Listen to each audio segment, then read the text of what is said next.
श्रीगुरुभ्यो नमः। हरिः ॐ। सहना भवतु, सहनौ भुनक्तु, सह वीर्यङ्करवावहै, तेजस्विनावधीतमस्तु मा विद्विषावहै। ॐ शान्ति शान्ति शान्तिः। ॐ सहस्रशीर्षं देवं विश्वाक्षं विश्वशम्भुवम् विश्वन्नारायणं देवमक्षरं परमं पदम् विश्वतः परमान्नित्यं विश्वन्नारायणगं हरिम् विश्वमेवेदं पुरुषस्तद्विश्वमुपजीवति पतिं विश्वस्यात्मेश्वरगं शाश्वतगं शिवमच्युतम् नारायणं महाज्ञेयं विश्वात्मानं परायणम् नारायणपरो ज्योतिरात्मा नारायणः परः नारायणपरं ब्रह्म तत्त्वन्नारायणः परः नारायणपरो ध्यानन्नारायणः परः यच्च किञ्चित् जगत् सर्वं दृश्यते श्रूयतेऽपि वा अन्तर्बहिश्च तत्सर्वं व्याप्य नारायणस्थितः अनन्तमव्ययं कविगं समुद्रेऽन्तं विश्वशम्भुवम् पद्मकोशप्रतीकाशकं हृदयं चाप्यधोमुखम् अधो निष्ट्यावितस्त्यान्ते नाभ्यामुपरि तिष्ठति ज्वालमालाकुलं भाति विश्वस्यायतनं महत् सन्ततगं शिलाभिस्तुलं पत्याकोशसन्निभम् तस्यान्ते सुषिरगं सूक्ष्मं तस्मिन् सर्वं प्रतिष्ठितम् तस्य मध्ये महानग्निर्विश्वार्चिर्विश्वतो मुखः सोऽग्रभुग्बिभजन् तिष्ठन्नाहारमजरः कविः तिर्यगूर्ध्वमधः शायीरश्मयस्तस्य सन्तता सन्तापयति स्वं देहमापादतलमस्तकः तस्य मध्ये वह्निशिखा अणियो ऊर्ध्वा व्यवस्थितः नीलतो यदमध्यस्थाद्विद्युल्लेखे बभास्वरा नीवारशूकवत्तन्वी पीताभा स्वत्यणुपमा तस्या शिखाया मध्ये परमात्मा व्यवस्थितः सब्रह्मस शिवः स हरिस्सेन्द्रः सोऽक्षरः परमस्वराट् ऋतगं सत्यं परं ब्रह्म पुरुषं कृष्णपिङ्गलम् ऊर्ध्वरेतं विरूपाक्षं विश्वरूपाय वै नमो नमः। ॐ नारायणाय विद्महे वासुदेवाय धीमहि तन्नो विष्णुः प्रचोदयात्। ॐ शान्ति शान्ति शान्तिः।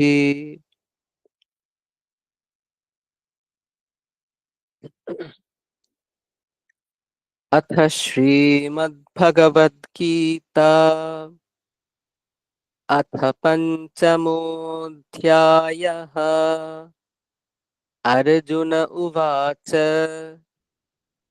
सन्न्यासं कर्मणां कृष्ण पुनर्योगं च संससि यच्छ्रेय एतयोरेकम् तन्मे ब्रूहि सुनिश्चितम्।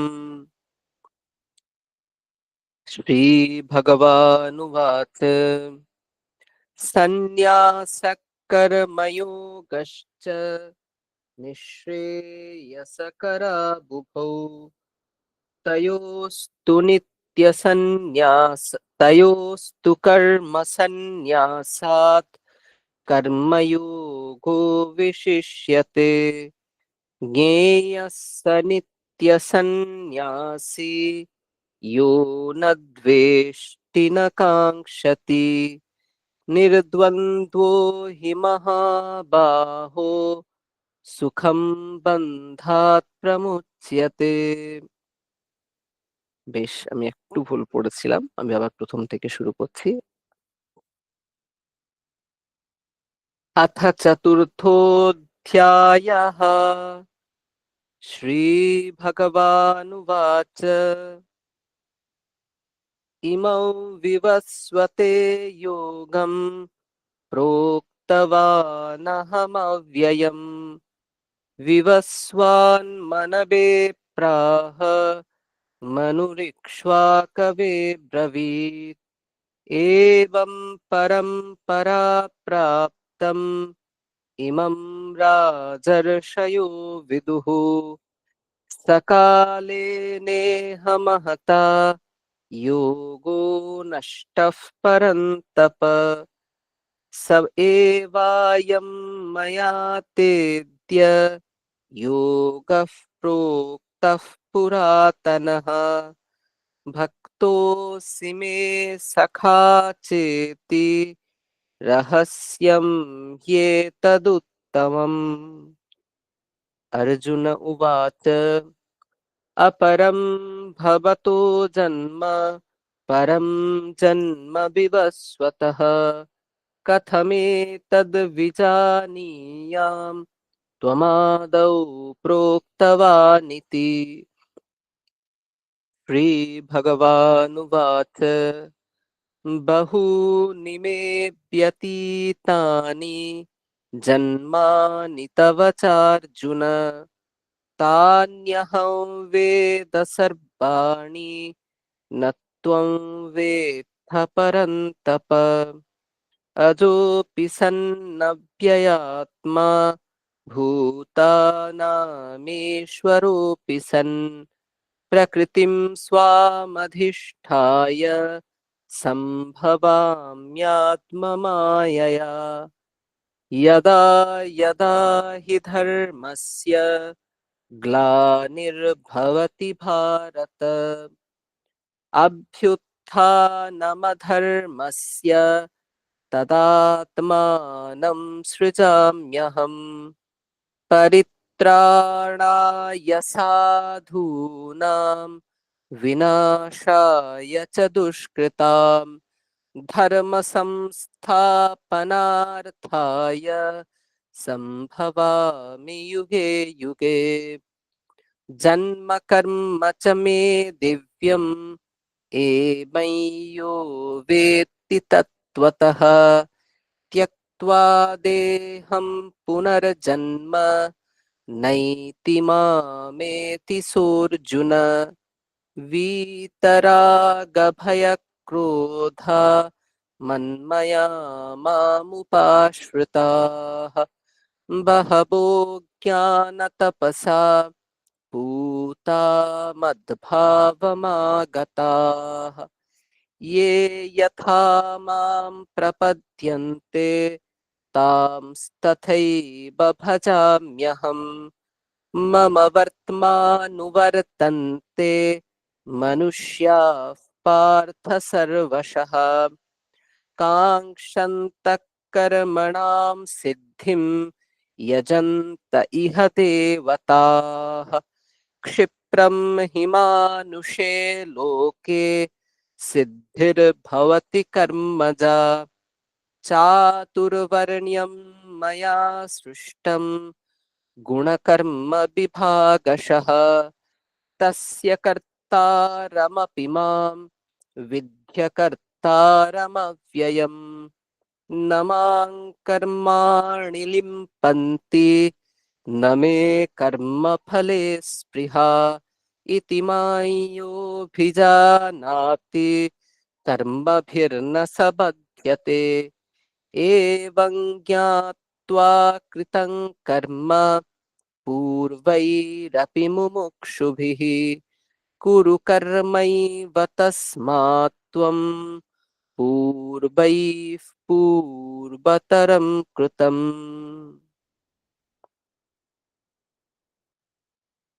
বেশ, আমাদের আজকের মনন তৃতীয় অধ্যায়ের ২৭ নম্বর শ্লোক। এর আগে আমরা শ্রী ভগবানের উপদেশ দেখেছি অর্জুনের উদ্দেশ্যে, যেখানে উনি বলেছেন যে অর্জুন, তোমাকে কর্ম আচরণ করতেই হবে, এবং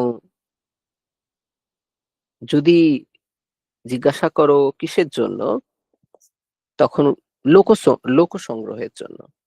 অর্থাৎ লোকজন যাতে উন্মার্গগামী না হয়, প্রকৃত শাস্ত্রীয় কর্তব্য পথ থেকে যাতে সরে না আসে, তার জন্য যারা শ্রেষ্ঠ ব্যক্তি তাদের অবশ্যই শাস্ত্রবিহিত কর্ম আচরণ করা উচিত। এবারে কর্মের সাথে সাথে আরো অনেক কিছু চলে আসে, বাই ডিফল্ট স্বাভাবিকভাবেই চলে আসে। যখনই আমরা কোনো কর্ম করতে যাই, সেখানে আমি কর্ম করছি, এই কর্মের ফল আমি পাবো, এই ডিজায়ার থাকে। তো আমি কর্ম করছি, এখানে কর্মের কর্তৃত্ব, আমি কর্মের কর্তা, এই কর্তৃত্ব বুদ্ধি থাকে। আর এই কর্মের ফল আমি পাবো, তার মানে আমি এই ফলের ভোক্তা, আমি কর্তা, আমি ভোক্তা, এই বুদ্ধি না থাকলে কর্মে প্রবৃত্তি হয় না প্রাথমিকভাবে। তো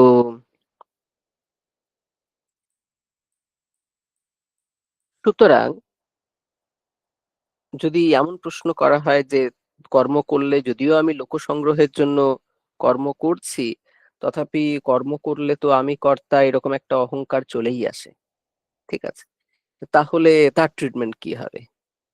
তো এখানে ভগবান বলছেন, প্রকৃতে ক্রিয়মাণানি গুণৈ কর্মাণি সর্বশঃ অহংকার বিমূঢ়াত্মা কর্তাহমিতি মন্যতে। আবার পড়ছি, প্রকৃতে ক্রিয়মাণানি গুণৈ কর্মাণি সর্বশঃ অহংকার বিমূঢ়াত্মা কর্তাহমিতি মন্যতে। বলা হচ্ছে, প্রকৃতেঃ ক্রিয়মাণানি গুণৈঃ কর্মাণি সর্বশঃ।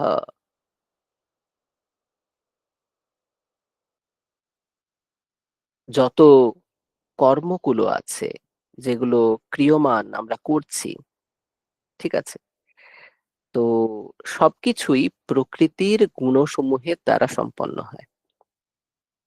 প্রকৃতি বলতে কাকে বুঝিয়েছি আমরা, যে প্রকৃতি তত্ত্ব সম্পর্কে আগে শুনেছি,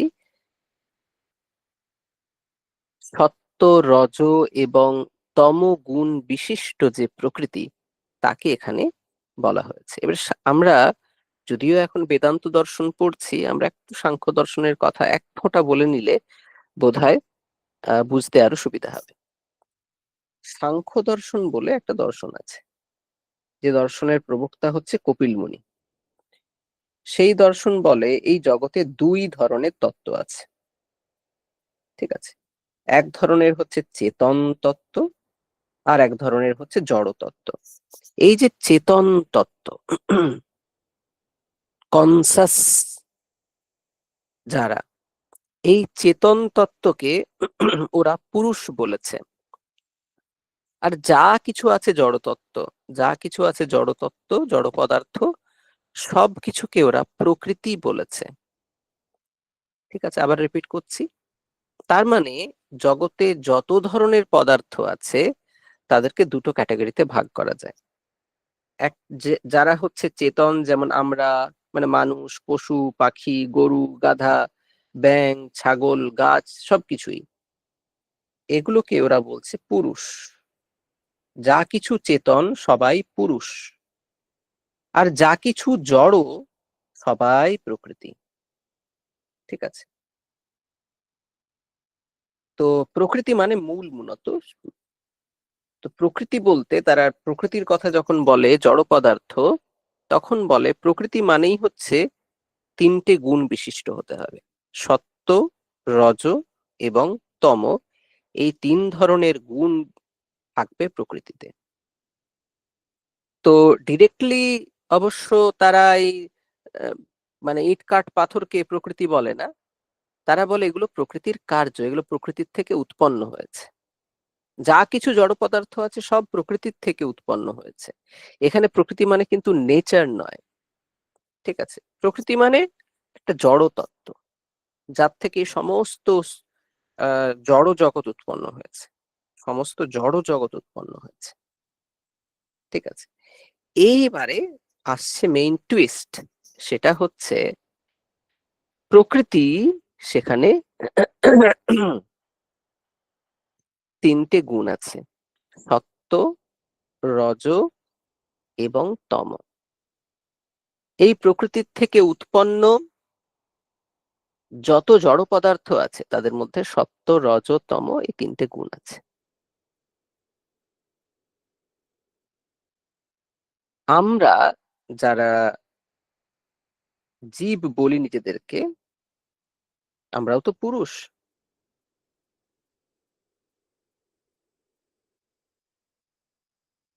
এই যে চেতন তত্ত্ব, সেই চেতন তত্ত্ব কি করে, সে প্রকৃতির সাথে নিজেকে অভিন্ন বলে ভাবে।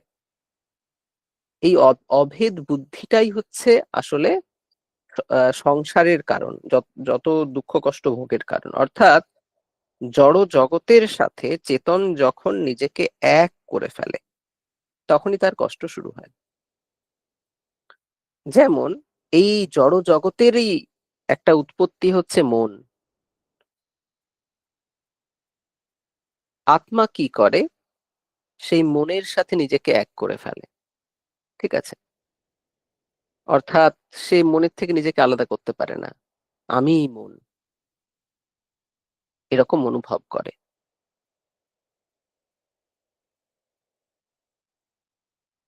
এবং এই যখনই সে এরকম অনুভব করে, তখন মনের যে গুণাবলী, কি কি, সত্য, রজতম, যা কিছু জড় জগৎ আছে সবকিছুরই মধ্যে ওই সত্য, রজতম গুণই আছে। যখন মনের সঙ্গে আত্মা নিজেকে এক বলে মনে করে, তখন সেও সেই সত্য, রজতম এই তিনটে গুণকে নিজের থেকে অভিন্ন বলে ভাবে, যে এগুলো আমারই গুণ, সত্য, রজতম। এইবারে যদি শুদ্ধ চৈতন্য হয়, সে কখনো কর্তা হতে পারবে না। শুদ্ধ চৈতন্য কখনো কর্তা না। কারণ শুদ্ধ চৈতন্য সে কোনো কর্মে লিপ্ত হয় না। হ্যাঁ, যখন এই আত্মা মনের সাথে অভিন্নতা বোধ করে, মনের সাথে অভেদ বুদ্ধি হয় তার যে আমিই হচ্ছি মন, তখন তার কর্তৃত্ব ভোক্তৃত্ব বুদ্ধি সম্ভব হয়, যে আমি কর্তা আমি ভোক্তা। এইবারে এই যে একজন কর্মে প্রবৃত্ত হচ্ছে, ঠিক আছে, সে যে একটি কর্ম আচরণ করছে সেটি কিভাবে সম্পন্ন হচ্ছে, বলছে অবশ্যই এটি প্রকৃতির যে গুণসমূহ আছে তার দ্বারা সম্পন্ন হচ্ছে। অর্থাৎ যে চেতন তত্ত্ব, সে প্রকৃতির গুণসমূহের দ্বারা সে চালিত হচ্ছে, তার দ্বারাই সে কর্ম আচরণ করতে সক্ষম হচ্ছে। এই তিনটে গুণ সত্ত্ব, রজ এবং তম। সত্ত্বগুণ কি করে? সত্ত্বগুণ জ্ঞান উৎপাদন করে, সত্ত্বগুণ বিষয়কে প্রকাশিত করে। রজগুণ কি করে? রজগুণ বিবিধ, মানে যে কোনো কর্মে প্রবৃত্ত করায়। রজগুণের কাজ হচ্ছে প্রবৃত্তি করানো, রজগুণ আমাদের চঞ্চল করে। আর তমগুণ, সেই তমগুণ আবরণ সৃষ্টি করে, ঠিক আছে। সত্ত্বগুণ খুব হালকা, সত্ত্বগুণ হচ্ছে লঘু এবং সে প্রকাশক, সমস্ত বস্তুকে প্রকাশ করতে সহায়তা করে। তমগুণ চঞ্চল এবং প্রবর্তক, সে বিভিন্ন কাজে প্রবৃত্ত করায়। আর তমগুণ হচ্ছে আবরক। তিনটে গুণই কিন্তু খুব জরুরি, কোনো একটাকে ছেড়ে দেওয়া যাবে না, সবগুলো ইম্পর্টেন্ট। সত্ত্বগুণ, রজগুণ, তমগুণ। যদি তমগুণ না থাকতো সবাই ছুটেই বেড়াতো, কখনো কোনো কাজে মানে থামতো না। সেই থামার জন্য তমগুণ সহায়তা করে। রজগুণ না থাকলে কোনো সৃষ্টিই হবে না, কোনো প্রক্রিয়াই হবে না, কারণ সেই সমস্ত কাজে প্রবৃত্ত করায়। আর সত্ত্বগুণ প্রকাশিত করে। সত্ত্বগুণ না থাকলে আমাদের জ্ঞানপূর্বক কোনো কিছুই করতে পারবো না। যেহেতু আমরা বুঝে শুনে জ্ঞানপূর্বক সবকিছু করি, তাই সত্ত্বগুণেরও প্রাধান্য আছে। এইবারে লক্ষ্য করুন, সত্ত্ব, রজ, তম, এই তিনটে গুণই কিন্তু সমস্ত কর্ম সম্পাদনে সহায়তা করে। এরাই যেন কোনো কর্তাকে, কোনো ব্যক্তিকে কর্ম আচরণের জন্য পরিচালিত করে। এইবারে ভগবান বলছেন, অহংকার বিমূঢ়াত্মা কর্তাহমিতি মন্যতে। যার অন্তঃকরণ, মন অহংকারের দ্বারা মোহিত হয়ে আছে, আমি আমি এই বোধে মোহিত হয়ে আছে, সেই অজ্ঞ ব্যক্তি নিজেকে কর্তা মনে করে। না হলে আসলে সে যে প্রচন্ড ফ্রি উইলের সাথে কর্ম করছে তা না, সেখানে নিয়ন্ত্রণ করছে প্রকৃতির এই গুণগুলো। প্রকৃতির এই গুণগুলো আহ ব্যক্তিকে বিবিধ কর্মে প্রবৃত্ত করাচ্ছে। যেমন ধরুন, আমার কোন কর্মে প্রবৃত্তি হবে সেটা ডিপেন্ড করছে আমি আমি কোন গুণের দ্বারা প্রভাবিত, সত্ত্ব, রজনা, তম। যদি আমি সত্ত্ব গুণের দ্বারা প্রভাবিত হই, আমি জ্ঞান চর্চা করব। আমি আহ যা কিছু বিষয় প্রকাশ করবে আমার কাছে, যা কিছু আমাকে বিবিধ তত্ত্ব বুঝতে সহায়তা করবে, ঠিক আছে, প্রজ্ঞা অর্জন করতে সহায়তা করবে, আমি সেখানে যাব। যদি আমার মধ্যে রজগুণের প্রাবল্য থাকে, তাহলে আমি প্রচন্ড চঞ্চল হব, সমস্ত কাজে প্রবৃত্ত হব। সত্ত্বগুণ থেকে আসে সুখ, রজগুণ থেকে আসে ক্রিয়াশীলতা, রজগুণ থেকে আসে দুঃখ, ঠিক আছে। আর তমগুণ থেকে আসে মোহ। তমগুণ যদি আমার মধ্যে আসে, দেখবেন আমি প্রচুর ঘুমাবো, আমি আহ সেই তমগুণোচিত যে কাজগুলো সেগুলো করতে থাকবো। এইবারে এই গুণগুলোই কিন্তু আমাদের পরিচালিত করছে। আমরা ভাবছি আমরা নিজেদের পরিচালিত করছি, আমরা আমাদের কোর্স অফ অ্যাকশন আমরা নিজেরা নির্ধারিত করছি। বলছেন না, এটা এটা ভাবাটাই হচ্ছে বোকামি। যে ভাবে এরকম যে আমি কাজ করছি, সে অজ্ঞ ব্যক্তি। মূলত এই প্রকৃতির যে তিনটে গুণ সত্ত্ব, রজ এবং তম, তাদের দ্বারাই সমস্ত কর্ম আচরিত হচ্ছে। অজ্ঞ ব্যক্তি নিজেকে কর্মের কর্তা বলে মনে করে। ঠিক আছে? তো এইবারে এই আলোচনা চলতে থাকবে এবং এইখানে ধীরে ধীরে কর্ম কিভাবে আচরণ করতে হবে বলা হয়েছে। নিষ্কাম কর্মের কথা বলা হয়েছে এবং বলা হয়েছে যে লোক সংগ্রহের জন্য কর্ম করতে হবে, সমস্ত বলা হয়েছে। এইবার একটা মাইন্ডসেট, প্রপার মাইন্ডসেট দরকার, ফিলসফিক্যাল একটা প্রপার মাইন্ডসেট দরকার। সেটা নিয়ে এখন উনি আলোচনা করছেন। এই আলোচনা চলতে থাকবে যে কিভাবে কোন মেন্টালিটি নিয়ে কর্ম করতে হবে। সুতরাং দেখুন, এখানে পরিষ্কার বলা হচ্ছে যে আমি কর্তা, আমি কর্তা, এই বুদ্ধি নিয়ে কর্ম না করাই ভালো। কারণ এটা তো প্রপার নয়। গুণ সমূহের দ্বারা পরিচালিত হয়ে আমরা কর্ম আচরণ করছি। এত করণীয় কর্ম আছে বিবিধ। আমি তো সবটাতে প্রবৃত্ত হচ্ছি না, আমি সিলেক্টিভলি প্রবৃত্ত হচ্ছি। কেন? কারণ আমার প্রবৃত্তি, আমার গুণাবলী আমাকে ওইদিকে পরিচালিত করছে। আর আমি ভাবছি আমিই করছি, আমিই কর্তা। ঠিক আছে? তো সুতরাং এই অহংকার একেবারে অমূলক। আমি কর্তা, আমি কর্তা, সবাই বলেন এই কাজ আমি করেছি, আমি এই কর্তা। এই নিয়ে একটা গল্পও আছে। তো একবার যুদ্ধ হয়েছে দেবতাদের সাথে রাক্ষসদের, দেবতারা জয়লাভ করেছে। তো ওরা ভাবছে, দেবতারা ভাবছে আমার ক্ষমতাতে আমি জয়লাভ করেছি, আমি এই যুদ্ধ জয়ের কারণ। তখন ওদের কাছে এক যক্ষ আবির্ভূত হয়েছে। তো ইন্দ্র তখন অগ্নিকে বলছে, যাও, তুমি যাও, দেখো তো কে ওটা। তো অগ্নি গেছে, কি বলছেন, কে তুমি? তখন উনি বলছেন যে তখন যক্ষ আহ বলছে, যক্ষ জিজ্ঞাসা করছে তুমি কে? তখন হচ্ছে আমি অগ্নি, আমি সব জ্বালিয়ে দিতে পারি। বলছে তাই নাকি? তাহলে এই ঘাসটাকে জ্বালাও দেখি। সে কিছুতে জ্বালাতে পারে না। তো সে অপমানিত হয়ে চলে যায়। তারপরে বায়ু আসে। তো বায়ুকে বলে, তোমার নাম কি, তুমি কি করো? বলে, আমি বায়ু, আমি সব উড়িয়ে দিই। তাই নাকি? তাহলে এই ঘাসটাকে ওড়াও।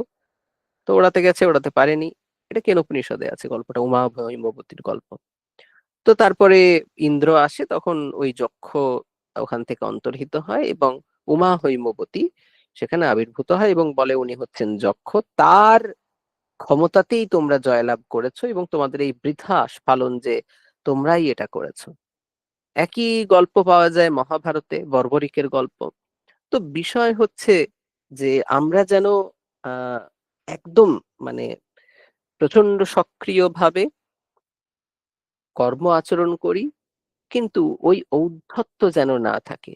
আমরা যেন হাম্বল হতে পারি, আমরা যেন সকলের প্রতি সম্মানশীল হই এবং কখনো যেন অহংকারে নিমজ্জিত না হই।